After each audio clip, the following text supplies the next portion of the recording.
En France, on est fiers de nos voitures. On les défend, on les aime. Et certains constructeurs en profitent pour nous vendre des bombes à retardement avec un sourire. Des moteurs qui se détruisent à 38 000 km. Des voitures neuves remorquées le lendemain de la livraison. Des concessionnaires qui haussent les épaules. Ils savent, ils encaissent quand même. Aujourd'hui, on est en saison 2. Nouvelle liste, nouveau coupable. Même niveau de zéro honte. Attachez vos ceintures si elles fonctionnent encore. Numéro 5. La Citroën C3 IV, 2024. On commence en douceur avec la Citroën C3 IV, la toute nouvelle. Celle que Citroën a présentée comme une révolution accessible. La voiture du peuple moderne, le retour en grâce des chevrons. Très beau discours. Maintenant, laissez-moi vous raconter ce qui s'est passé en vrai. Citroën avait un problème logiciel sur l'Acte 3 avant les livraisons. Solution raisonnable, retarder les livraisons, corriger le truc, livrer une voiture qui marche. Solution Citroën, envoyer les voitures quand même parce qu'il y avait une deadline pour le leasing social. Résultat ? Des propriétaires qui reçoivent leur voiture neuve avec des bugs en pagaille dès le premier jour. Écran noir, clignotants qui font ce qu'ils veulent, prise de recharge bloquée, coffre qui refuse de s'ouvrir. Et le grand classique, arrêt moteur brutal avec blocage des roues pendant 30 minutes en plein rond-point. Oui, une croix a bloqué la circulation entière d'un rond-point à Pertuis dans le Vaucluse. La batterie affichait 50% de charge. La voiture s'en fichait complètement. Un propriétaire reçoit sa voiture un vendredi. Le lendemain matin, remorquage. Il demande un remboursement. Citroën refuse. Stellantis, en pleine crise de direction, a balancé des voitures non finies sur le marché pour toucher une subvention gouvernementale. Et c'est vous qui payez. Version à fuir. Version à fuir. C3 IV thermique et C3 livré avant fin 2024. Numéro 4. Citroën C5 Aircross 1,2 PureTech. Le 5 Aircross, le SUV familial confortable, spacieux, avec son design sympa et ses suspensions hyper confort. Sur le papier, c'est exactement ce que cherche une famille française. Dans la réalité, c'est une bombe à retardement avec une courroie dedans. Parce que oui, même moteur PureTech 1,2, même courroie de distribution qui baigne dans l'huile, même catastrophe en puissance. Cette courroie se désagrège lentement. Ces morceaux bouchent le circuit de lubrification et un matin vous démarrez votre 5 Aircross et vous entendez un bruit que vous n'oublierez jamais. Le bruit d'un moteur qui meurt. En mars 2024, Citroën a étendu la garantie à 10 ans ou 175 000 km sur ce problème précis, ce qui est bien. Ce qui est aussi un aveu officiel que le moteur est mauvais et qu'ils le savent depuis le début. Et en mars 2025, rappel massif pour émission de NOx en excès. Même concessionnaire, même valise OBD2, même réponse floue. Un propriétaire raconte. Moteur remplacé à 20 000 km. Oui, 20 000. La voiture avait moins de 2 ans. Citroën a pris en charge. Mais la confiance, elle, ne se remplace pas. Version à fuir 1,2 PureTech, produit avant été 2023. Numéro 3. DS4. 1,2 PureTech et voilà DS. La marque qui se prend pour Audi, qui affiche des prix de BMW, qui vous vend du rêve français premium avec des noms de finition en anglais parce que ça fait chic.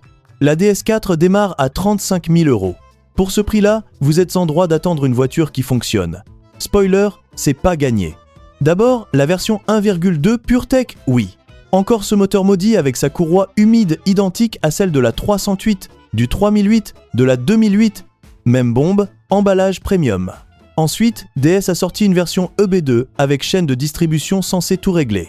Sauf que les modèles produits avant le 17 février 2024 avaient un défaut de montage sur les vis de la poulie déphaseur qui pouvait provoquer un décalage de distribution, des ratés moteurs, et dans les cas extrêmes, un contact entre soupape et piston. Donc même le nouveau moteur censé remplacer l'ancien moteur défaillant était défaillant à la sortie. C'est du grand art.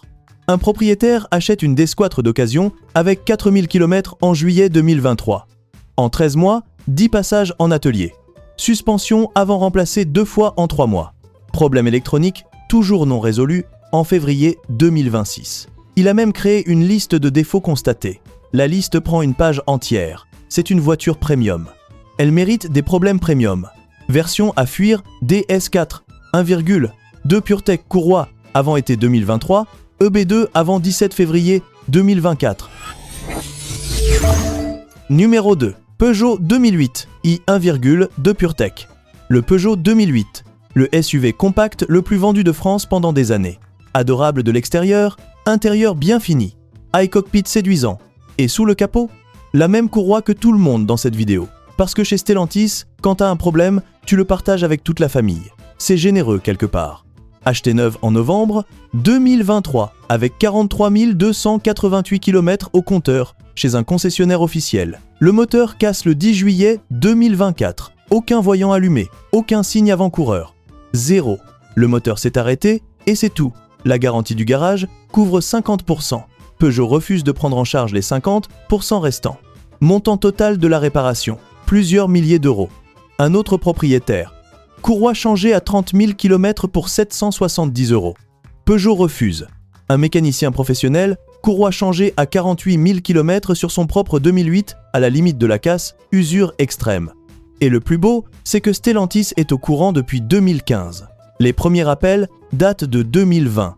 L'extension de garantie de 10 ans est arrivée en mars 2024, 9 ans après le lancement du moteur. 9 ans où des gens ont payé des réparations catastrophiques pour un défaut que le constructeur connaissait.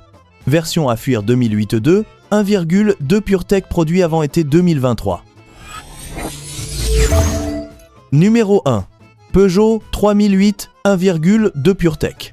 Et voilà le patron, le numéro 1, le champion toute catégorie du moteur catastrophique en France, le Peugeot 3008-2.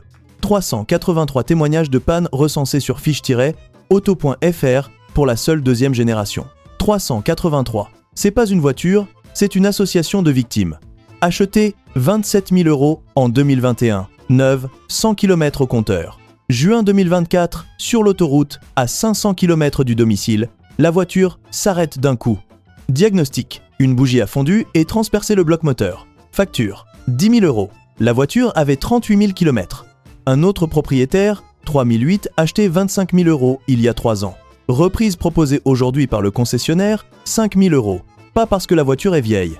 Parce que les concessionnaires eux-mêmes refusent de les reprendre. Ils demandent directement si c'est un 1,2 PureTech. Et si oui, ils passent leur tour.